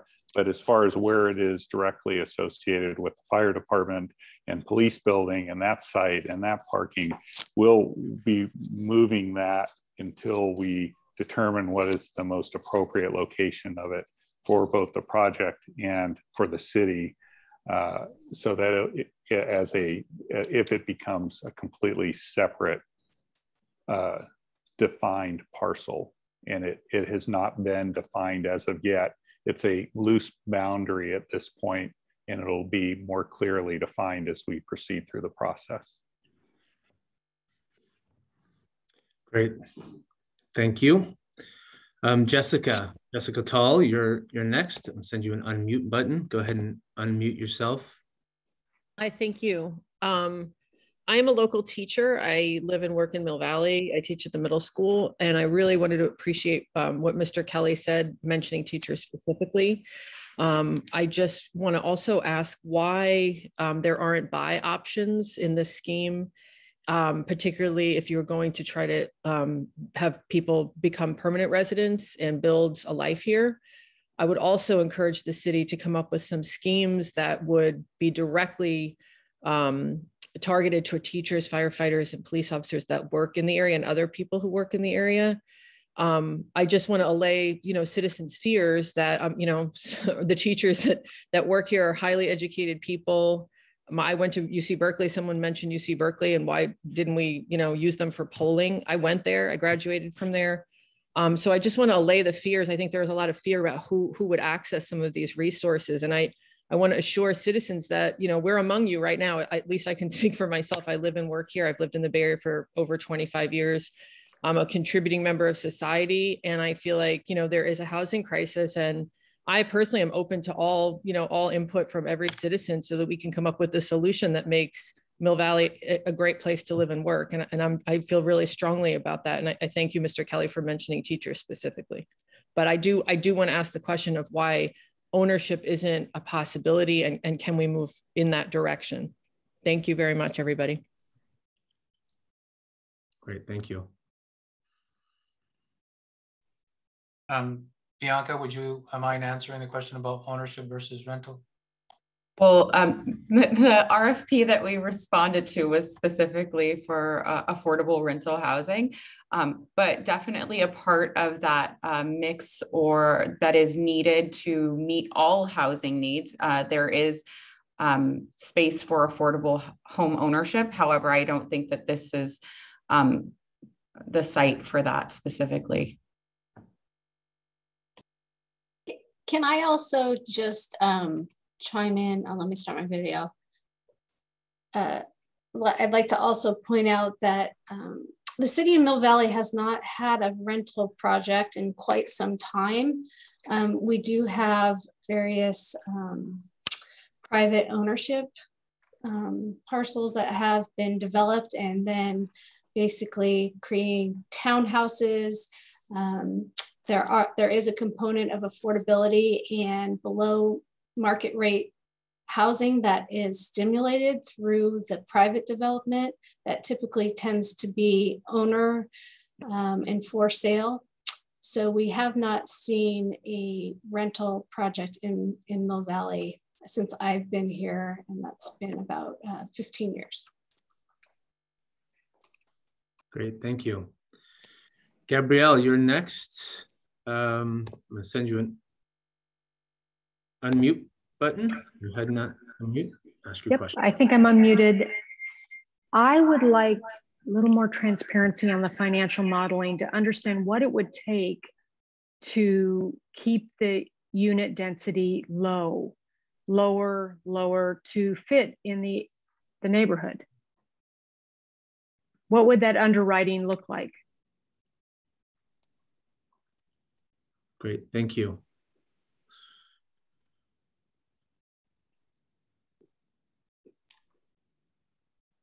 As we progress through this, we're happy to talk to you about this in more detail. We're not there yet, but I can just tell you based on general experience and what we know it costs to operate our properties at the level that is necessary, that is the level of density that's required. Okay, let's do one more verbal question. Leslie Harlander, you're up next. We'll do Leslie's question, and then we'll go back and read some of the written questions. Good evening. Thank you. This was actually my first meeting, and I really appreciate it. A lot more things are clear to me, but I too have lived in Mill Valley close to 40 years, but I do live right up the hill from this proposed location over the last 5 years. And, you know, I've seen all the signs in the neighborhood. So I thought that the project was much further along than it is. And so anyway, it sounds really positive, everything I've heard tonight, and really appreciate all the analysis. I did have 2 clarifying questions. I just want to make sure I get the timing right so I can keep my eyes out. My impression based on what you said about the design process, and I did get a written response to my written question. Thank you for that. So are you saying that CEQA may start in what, about 1.5 years? Is that when or I heard somebody say, I thought 1.5 years and somebody say a few months, or do you really know yet?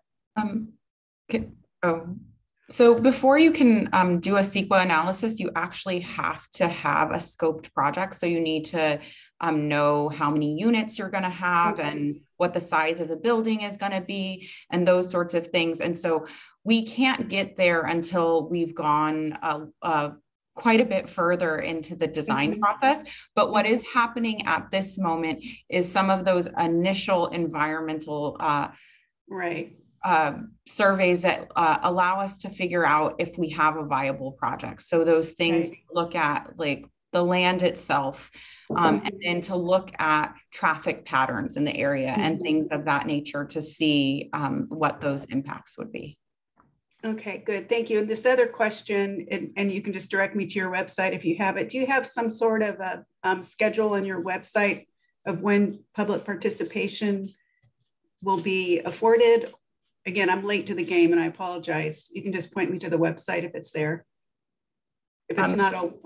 We don't have the specific dates up yet. We did, as part of the ENA approval, put together a community outreach plan, and our next meeting is planned to be either the last week in April or the first week in May. And then we're also having some smaller focus groups with local neighbors and HOAs and thank you. Yeah. Also, just so you know, I will put in the chat the project website. You can sign up for email notifications on that project website, so you'll be notified via email as we progress through the project. Yeah. No, well, thank you very much, and thank you to the City Council. It's a lot of hard work, and really appreciate it. Great. Thank you, Leslie. Okay. We'll move back to a couple written questions here. Oops, let me scroll to the top. This comment question is, park residents are already using the PG&E parking lot. Also, it's quite narrow. So is 36 to 44 added spaces realistic? So we're studying the potential of widening the drive so that there's substantial backup. There's the ability to park on both sides of the drive. It may take a small retaining wall, a short retaining wall on the slope side to be able to achieve that. But as we move farther along in studying the possibilities on that, we think that currently there's around 18 plus or minus parking spaces there. Again, they're not listed, they're not labeled, they're not striped, they're on dirt or gravel.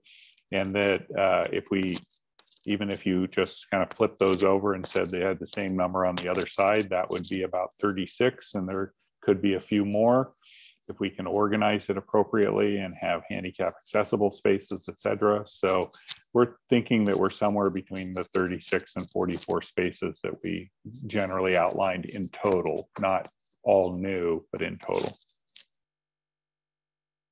And we will, I'm sure there will be limitations that PG&E has on exactly where all of the spaces can be and the clearances that we need to maintain, et cetera. And we don't want to cut into the slope side extensively, and we definitely don't want to extend into the park area. So we will keep things as compact as is reasonable also. If we can come up with a scheme that everybody, including PG&E, agrees to. Okay, great, thank you. So there's a handful of questions here that are well liked to have, they've been moved up to the top, but it appears that there's typing. Some people are typing the answers to that, so I'm gonna let that go and let people type the answers if they're typing them so we don't duplicate the questions. I'm gonna move on to this one. The state has added another new requirement for EH housing. New housing sites can't be located in an area where affordable housing currently exists. Since Shelter Hill with 75 units already is already present, how is this project legal? I'm not aware of any such law. And actually, Mill Valley and this location is a highest resource area. So it's actually a priority area for the state as far as developing affordable family, specifically family housing.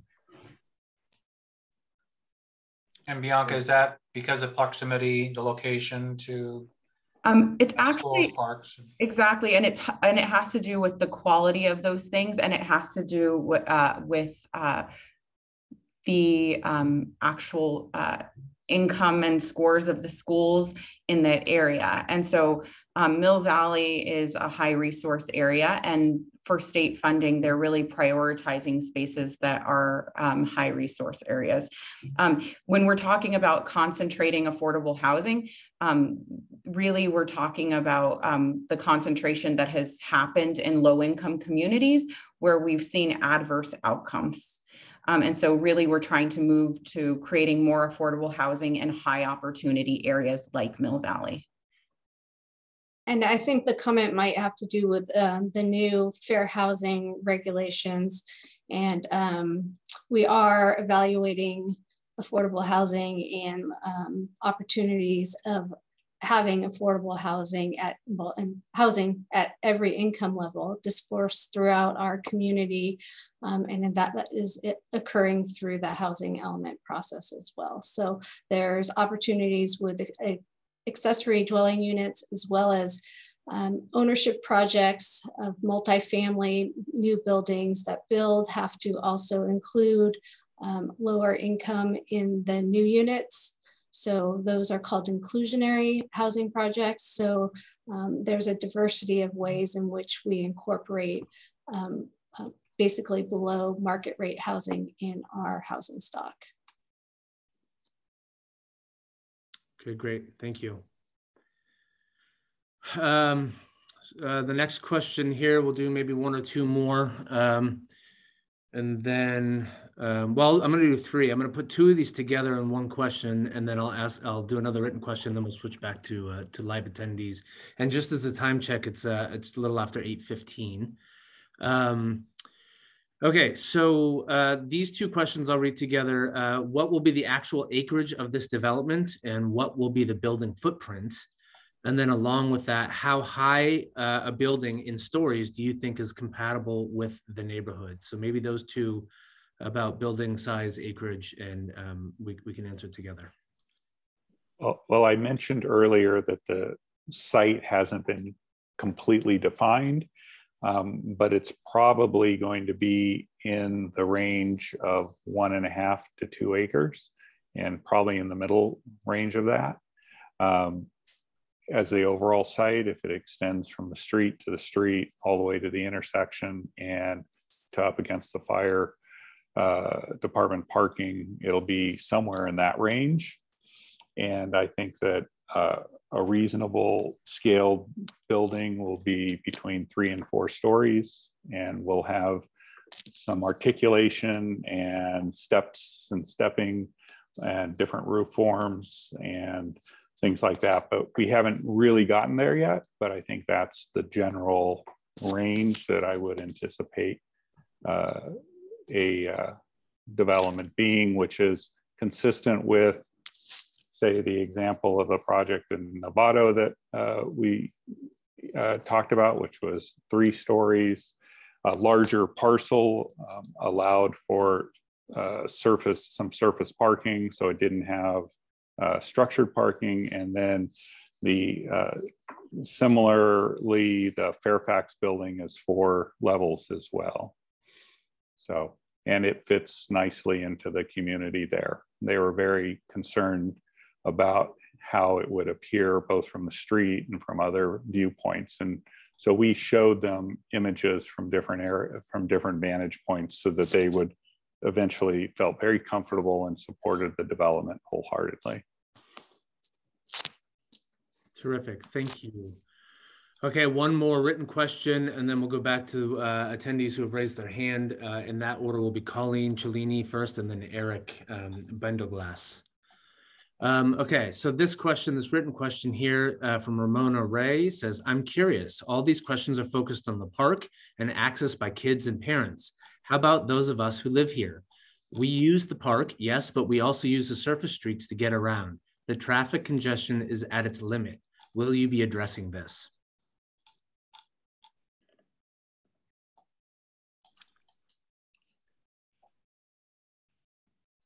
Parking and transportation, site access, traffic, design of Hamilton will all be studied as part of a traffic study that is yet to be initiated for the project. And so again, that will traffic, like the other environmental factors, will be all analyzed as part of the environmental studies for the project, as well as parking. Terrific. Thank you, Patrick. All right, Colleen Cellini, send you in. Hi, good evening. I wanted to kind of mention a little bit about parking and the areas. So I appreciate the parking options and sort of what you put forward. But I'd like some clarification on the amount of parking that is needed for the number of units that you're looking at putting in and what you're looking to do kind of around that, because from I think some preliminary talks I heard about kind of limiting parking to smaller amounts that you know, you're expecting from this location that people will be walking and sort of using public transportation or others. And I think many of us in the neighborhood who rode our bikes to school and other things know that like getting groceries from this site, there's very few people that walk, even if you'd like to. So I'd like some, you know, talk around where the overflow parking from this parking structure, from the unit structure is going to be. And then second, I haven't really heard anyone talk about the biking that goes along the ends right at the police station. And then particularly the number of kids that are biking over from Strawberry in the morning and some rerouting of that bike path so it's safer along the marsh and it's not part of the roundabout, which I think is actually a really good idea. So I think that would be a much better traffic flow for the neighborhood. And then I don't know if the bike lanes kind of sharing of the road things that were put on Kipling were done in advance of this structure, but I definitely would not like to see bike traffic be going over Kipling, and particularly electronic bikes or electric bikes, just because of the safety of heading over that steep incline and coming down the road so fast. Thank you. Thank you. As far as the resident parking goes, we still have to study the overall program for the building, how many units of various sizes, 2, 3, and 1 bedroom units will be. There's a couple of things that come into play. It includes the city's parking requirements, as well as the state's state density bonus parking requirements. And so we're going to be evaluating and looking at other similar projects.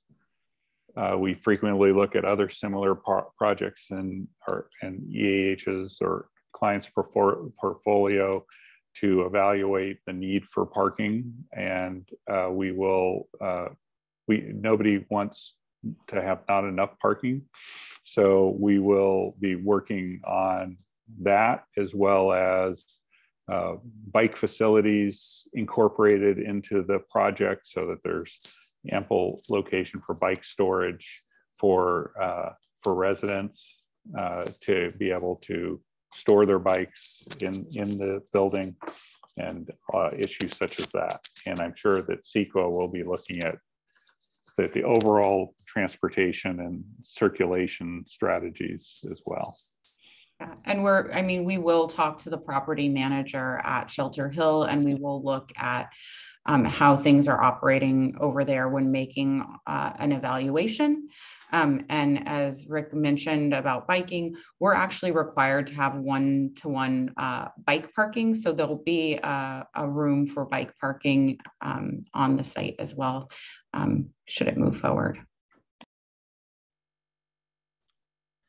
Terrific. Okay, we'll do two more. Attendees who have raised their hand for verbal comments. Eric, you're up next. Go ahead and unmute yourself.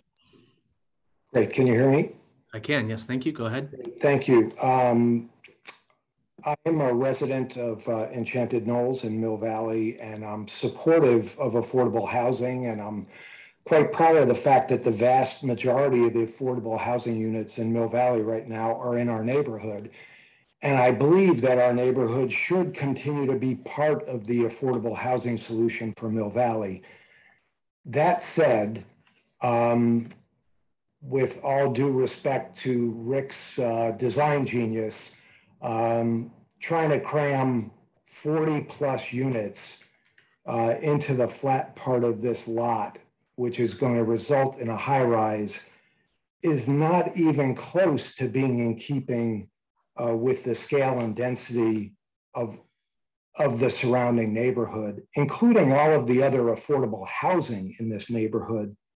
And I really challenge us as a team, including the city, to challenge this paradigm of it's either appropriate scale and density, or, you know, it shouldn't be a question of affordable housing or appropriate scale and density. We really should be able to find creative solutions to accomplish both. And we'll all be open-minded. We will look forward to seeing the designs for this 40-unit, 3 to 4 story building. But if in that review process, there is consensus that this really does not fit in the neighborhood, along with all the other affordable housing, I'd really love to see us come up with some creative funding solutions so that it pencils for EAH, but it isn't an eyesore for Mill Valley. This should be an example of what affordable housing should look like moving forward. And setting the bar at a minimum of 40 units on this flat lot size, I'm afraid, is not setting the project up for success. Thank you. Great. Thank you.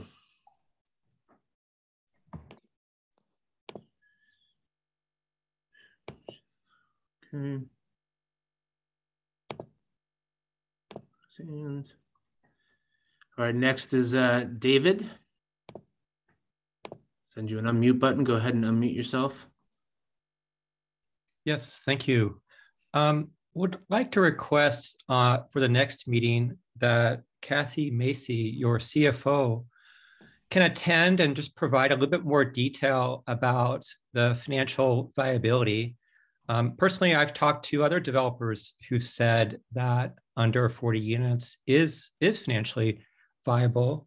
And looking at your Form 990, EAH made $56 million on 65% net margins with $192 million in net assets. And you've also rewarded your executives quite handsomely. So just, you know, as a nonprofit, you know, some explanation around the financial viability and what is actually possible would be appreciated. Thank you. Great. Thank you, David. Okay, that's it for the attendees who have raised their hand at this point. We're getting, one second. We are getting more written questions now than we had. Excuse me for a minute. I'm going to read through some of these. I think we've answered. Yeah, I think, Steve, what we can do also is make sure that we're going through these, and then we can do a FAQ that we can post on our website next week, looking at and categorizing some of these questions so that everyone can see them, not only those that are with us tonight. Yeah, and just so everybody knows, I mean, some of these questions are of similar nature, of similar content, of similar subject matter, and there's still 96 open questions on the list here. And so definitely we'll go through these, we'll categorize these, and we'll come up with an FAQ. More questions than we can address in just this evening's meeting.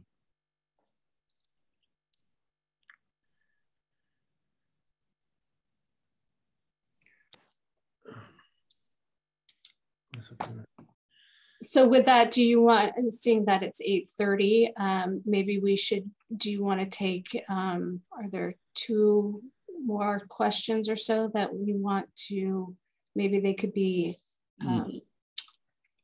large? Yeah, I'm trying to sift through the ones we've already answered here. I don't think we've answered this one.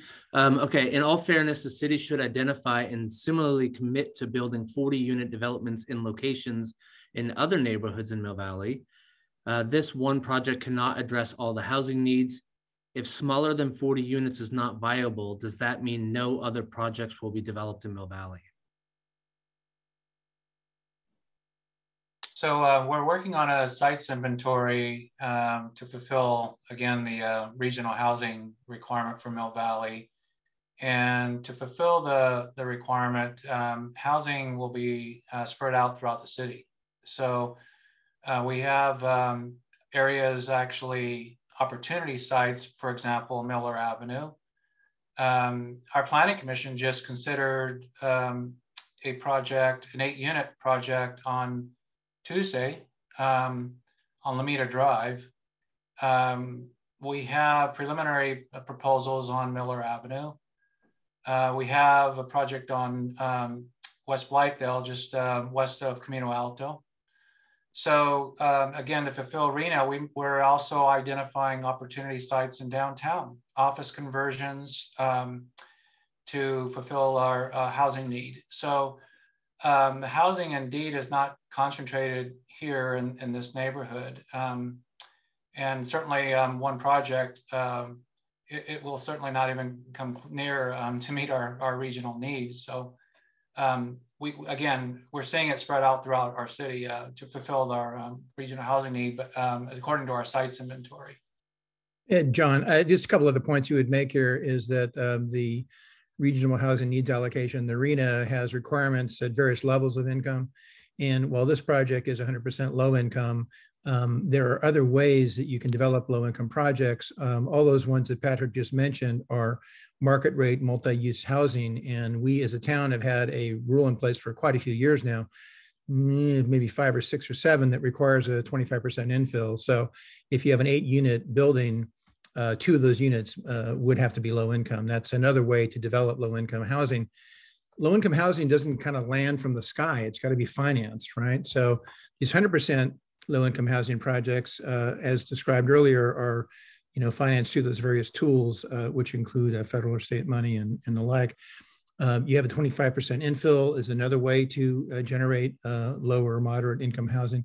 And the third way I'm aware of is the additional dwelling unit ones, the smaller size ones, which pencil out by design to meet a low income element. I would note that our city had been the only city in Marin for 15, 20 years, which gave 500 square feet as a bonus to anybody who was willing to build a low income unit. And a few years ago, we found that we weren't getting as many that were being used for low income. So we actually went through a whole process as a council where we said that if you want to be in one of these units, we would grant you that extra 500 bonus feet if the unit was for your parents, for your au pair, for your home giver, for your adult children, or low income as certified or empty.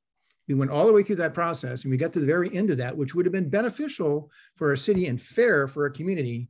And then the state came down, Wiener in San Francisco supported a bill which basically allowed anybody in the state 800 square feet on any lot with only ministerial approval, which meant not much weigh-in from the city and no requirement for them to be lower income. And 800 square feet, it's like a 3-bedroom apartment. So that's the tension that we have as city council members trying to do the right thing and having the state sit on top of us and give us these very difficult to manage requirements. So I'm venting a little, but we've worked so hard on this as a community across all different elements, and we have the state, sitting on top of us. So that's my little preachy moment. So thanks for listening.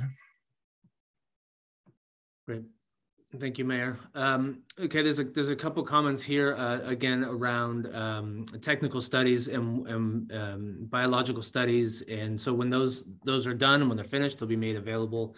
So the questions are if they will be made available, and if so, when. But when they're done, Patrick, as you said, these studies will be made available to the public and for public review. There's a comment here again about 990 EAH executive salaries that was addressed in the previous person's verbal comments. There's another question here. EAH costs are out of control. Why not move in a new direction? Why don't you ask the community residents for input on new developers who would work with a smaller footprint?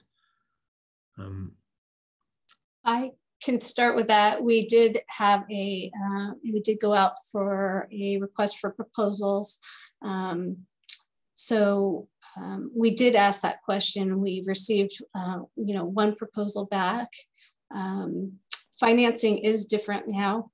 I think actually 40 units is on the smaller size and scale of things in terms of what's being built, and being able to be financed today. So we did ask the questions. We did receive a proposal back.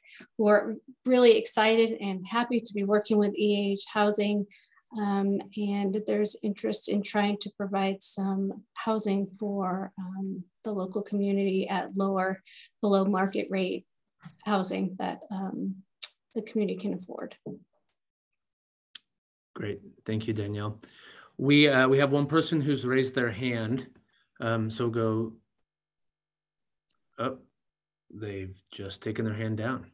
All right, out of respect for everybody's time and the fact that this was noticed for 6:30 to 8:30, and the commitment to take all the outstanding, unresolved, unanswered questions and turning them into FAQs, I'd recommend that we wrap up the meeting for tonight. Thank you. Great. Thank you all for being here tonight. Look forward to seeing you next time. Thanks. Yeah, I appreciate all the public comment and the participation from everybody, and look forward to our next meeting. We finally kicked this thing off and we're starting to get a little more granular and detail and get some questions answered. So thank you for that. And with that, I suggest we sign off. And just as a reminder, the next meeting will be emailed to everyone that's on the emails, as well as you can find that on the project website at cityofmillvalley.org/Hamilton. So, and lastly, I'd like to thank Steve and the presenters. It's not easy doing Zoom and doing all those questions. So thank you very much. We appreciate it. Thank you, Danielle. Thanks, everybody. Thank you.